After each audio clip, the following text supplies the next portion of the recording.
ঐতিহাসিক ঘোষণা, নির্বাচনের আগেই নিশ্চিত হলো নবম পে স্কেল, অর্থ উপদেষ্টার বড় চমক। এক দশকের দীর্ঘ প্রতীক্ষা, হাজারো কর্মচারীর চোখের জল আর অনিশ্চয়তার মেঘ অবশেষে কাটতে শুরু করেছে। ভাবুন তো, বাজার করতে গিয়ে যখন আপনাকে আর পকেটের দিকে তাকাতে হবে না, যখন আপনার বেতন হবে আপনার যোগ্যতার প্রতিফলন, সেই দিনটি কি খুব দূরে?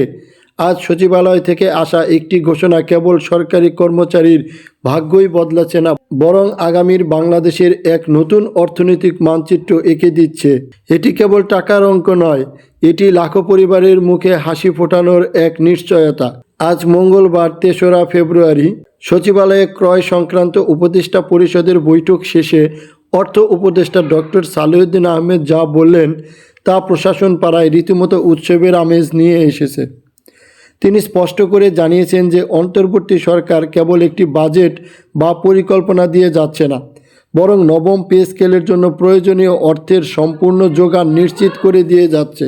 অর্থ উপদেষ্টার এই বক্তব্য প্রমাণ করে যে ৫ই আগস্টের পর নড়বড়ে অর্থনীতির হাল এই সরকার ধরেছিল তা আজ ১.৫ বছরের ব্যবধানে একটি স্বস্তিদায়ক অবস্থানে পৌঁছেছে। এই দীর্ঘ সময়ে অর্থনৈতিক সংস্কারের মাধ্যমে সরকার পরবর্তী নির্বাচিত সরকারের জন্য একটি সুসংহত ভিত্তি তৈরি করে দিয়ে যাচ্ছে, যেখানে সরকারি কর্মচারীদের বেতন বৃদ্ধির বিষয়টি থাকবে সর্বোচ্চ অগ্রাধিকারের তালিকায়। তবে এই খুশির খবরের পাশাপাশি কিছু বাস্তব চ্যালেঞ্জের কথাও উঠে এসেছে ডক্টর সালেউদ্দিনের কণ্ঠে। বিগত সরকারের আমলে অনেক অপ্রয়োজনীয় ও লোকসানি প্রকল্প বন্ধ করে দেওয়ায় ফলে কর্মসংস্থানে যে কিছুটা স্থবিরতা এসেছে তাকে তিনি একটি চ্যালেঞ্জ হিসেবে দেখছেন। কিন্তু আশার কথা হলো, নবম পে স্কেল নিয়ে সরকার যে আইনি ও আর্থিক কাঠামো দাঁড় করিয়ে দিয়ে যাচ্ছে তা পরবর্তী যে কোনো সরকার এসে হুট করে পরিবর্তন করতে পারবে না।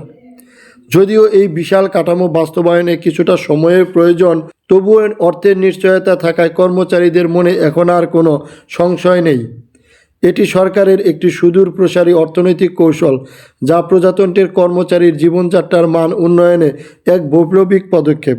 নির্বাচনের দামামা বাজার এই মাহেন্দ্রক্ষণে অর্থ উপদেষ্টা আরেকটি গুরুত্বপূর্ণ তথ্য দিয়েছেন। এবারের নির্বাচনে বরাদ্দ অন্যবারের চেয়ে অনেক বেশি, যার একটি বড় কারণ হলো আসন্ন গণভোট।